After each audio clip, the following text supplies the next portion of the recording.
Esta noche tenemos como una tertulia doble, desdoblada, porque vamos a hacer un programa sobre los asedios, y quien está asediado está rodeado, y va a ser los asedios de Santa María de la Cabeza y de el Alcázar de Toledo.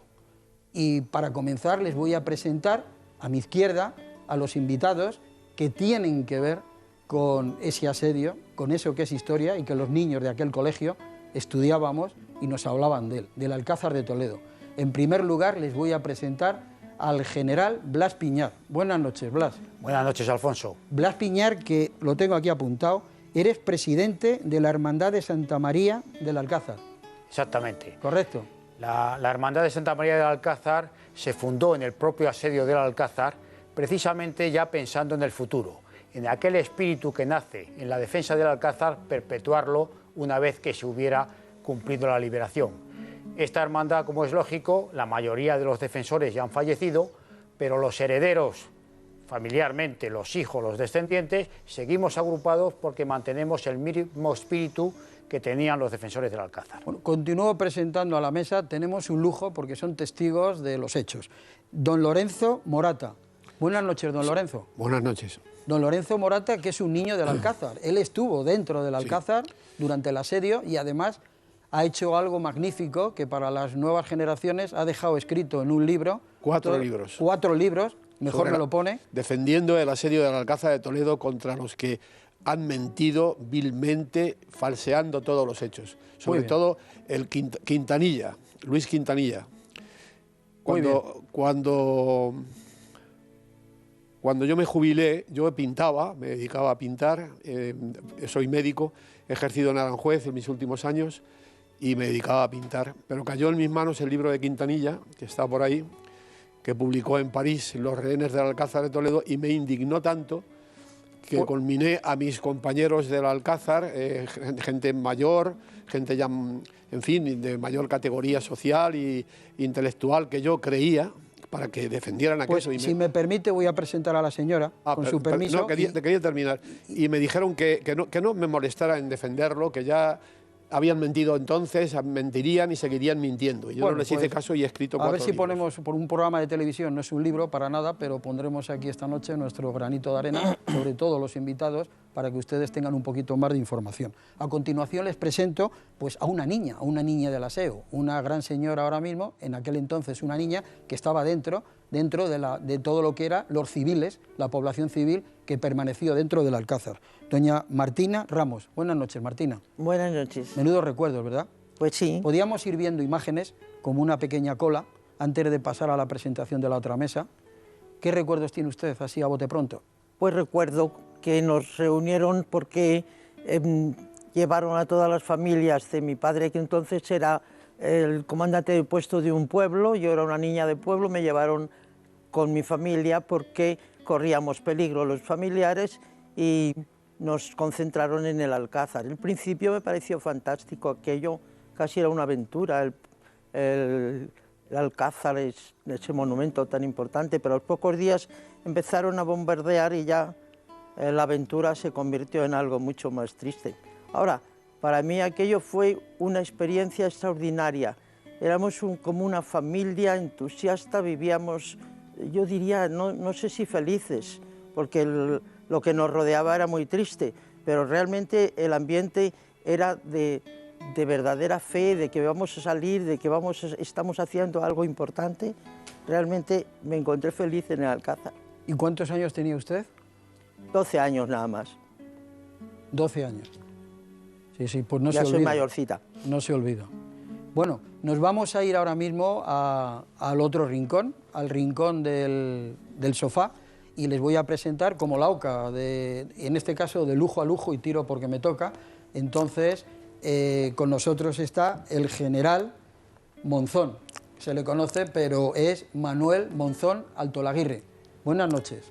Buenas noches, Alfonso. Buenas noches, Alfonso. Don Manuel, que además yo creo que estás de comodín porque lo mismo puedes hablar, con la pasión que tienes, con la historia y debidamente documentado que me consta que estás, tanto de lo del Alcázar como del rincón en el que estás, que es Santa María de la Cabeza. Será un honor para mí. ¿Mucha diferencia de un asedio al otro? Creo que no, en tanto en cuanto precisamente tiene un denominador común ambos episodios heroicos, que es la Guardia Civil. Muy bien. Por la que ya sabes que siento auténtica devoción. Muy bien. Pues si les digo que aquí tenemos a Juan Pedro Cortés, niño del otro asedio. Buenas noches, don Juan Pedro. Muy buenas noches, don Alfonso. Don Juan Pedro Cortés, niño, estuvo dentro del asedio y estuvo ni más ni menos que con su padre. Su padre, todos hemos oído hablar de su padre, el capitán Cortés. Bueno, yo me fui con mi padre junto con mi hermano Pedro, porque no nos podía dejar en Jaén escondidos como dejó a mi madre y a los otros hermanos que eran pequeños, unos chicos ya de 11 años, de 9 años, éramos conocidos por todas partes y además era muy difícil retenernos en un piso durante semanas o quizás meses. Por eso decidió llevarnos a los dos mayores con él al santuario. Y a mí me tocó estar en el santuario en el punto más álgido, más importante del asedio, que era el puesto de mando. Y un chico de 11 años tiene una memoria que es una esponja y además tiene una capacidad de captación de las cosas que resulta formidable, porque yo me di cuenta al acabar la guerra y hablar con los supervivientes que yo sabía de lo que pasó en el santuario muchísimo más que cualquiera de ellos, de los que estuvieron allí, porque ellos estuvieron, según el sistema defensivo del santuario, cada uno en su parapeto, supo de lo que pasaba en su parapeto, pero muy poco de lo que pasaba en el resto del conjunto aquel que llamábamos Santuario de la Virgen de la Cabeza, pero que no era un edificio, una fortaleza, porque aquello era un edificio de la Edad Media, no. En el santuario los defensores no se recluyeron. Estamos viendo unas palomas y es que creo que las palomas tuvieron mucho que ver como tema de comunicación de ustedes con el exterior, ¿verdad? Fue el único elemento de transmisiones durante 2 meses. No teníamos otro. O sea que allí en el santuario no se tenía conocimiento de otros asedios que hubo en otros lugares de España. Aquí hemos cogido 2 muy significativos, que lo es tuvimos, el Alcázar de Toledo y Santa María. Lo tuvimos cuando por la radio nos enteramos. Ajá. En la página 111 de mi libro cuento yo lo que anotó mi padre en el diario de operaciones el día que se enteró que el Alcázar había sido liberado. Sí. Y los que se encontraban, aunque eran niños, y me imagino no que se enterarían de mucho, ¿sabían que había otros rincones de España que estaban también asediados? No. ¿Ustedes no? El Alcázar no. En el Alcázar no. La verdad es que el asedio del Alcázar de Toledo tuvo bastante mayor incomunicación que el del santuario de la Virgen de la Cabeza. Nosotros no teníamos palomas. No había medios para nada más que para escuchar ciertas emisoras de radio, casi todas del lado del Frente Popular. No había enlace de ningún tipo con el bando nacional y esa fue una de las situaciones, digamos, de mayor riesgo, la incertidumbre sobre lo que estaba pasando en el resto de España. No sabían cómo estaba la situación del alzamiento, no sabían la situación en Madrid, no sabían la situación en el Frente Norte. Es que además,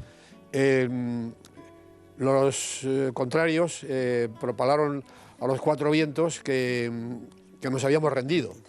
Y entonces eso motivó la salida del capitán Alba para enlazar con las columnas. Y no teníamos noción de lo que ocurría en el exterior, únicamente por lo que lo escuchábamos de Unión Radio, que era la única radio que oíamos con mayor nitidez. Sí. Bueno, yo no pretendo crear polémica hoy aquí, pero parece ser que ustedes por lo menos tenían cierta sanidad y cierto tipo de alimentos, mientras nosotros que teníamos en Santa allí María la de la farmacia, Cabeza no tenían nada. No, nosotros teníamos la farmacia militar, que era una farmacia para toda la provincia. Teníamos 3 capitanes médicos, un comandante y 2 capitanes médicos, que eran un internista, un oculista y un dermatólogo. Y un dermatólogo. Dermatólogo, dice sí, el general y un practicante, un estudiante de medicina y nada más. No teníamos nada más en el Alcázar. Señor Cortés. ¿Sí? Unas hermanas de la caridad, creo Hay que unas había hermanas, también. 5 hermanas de la caridad, sí, señor. Sor Pero Josefa, sí. ustedes no tenían nada, ¿no?